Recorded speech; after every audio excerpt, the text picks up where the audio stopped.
vineyards in the Charente region of France. It's not wine, though, that makes them such a profitable venture round here, but the world-famous local spirit, Cognac.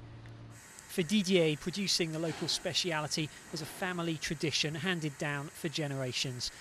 But with tougher economic times, independent producers like him are a dying breed, increasingly bought up by companies not just from France, but representing big investors from abroad, especially Russia. Nowadays, there aren't many more family businesses like this one. It's all been sold to companies, whether French or foreign, and there might also be some speculation involved, because we can't forget that vineyard prices have more or less tripled in the last 10 years, so that whets people's appetites. Donc ça aiguise des appétits. For the big cognac companies, Russian investment here is a double-edged sword. On the one hand, foreign money has helped the industry come through the economic crisis relatively unscathed.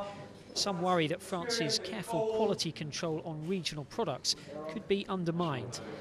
It means that we have to get a balance between what are those very important craftsmanship skills that we're working with, and particularly also those quality criteria, because we cannot let cognac be detrimented by the fact that we have new influences coming into the region that perhaps don't understand how important that is behind the products that we're making. Russia's not yet in the World Trade Organization, making it more difficult to enforce certain regulations.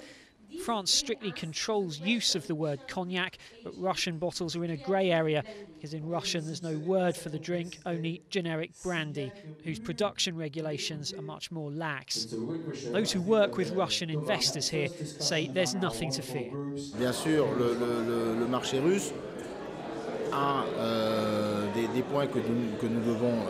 Of course, the Russian market does have some issues which we need to keep on top of, especially the problem of how to name this category, which is called brandy in Europe, and which may be described differently in Russia. But on the whole, we welcome and will, I hope, continue to welcome foreign investments with the same enthusiasm. D'accueillir, je l'espère, les investissements étrangers avec toujours autant d'enthousiasme.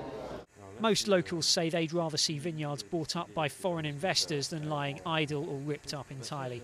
While the cognac industry, like many others, faces a delicate balancing act between working in a global marketplace but with a distinctively local product.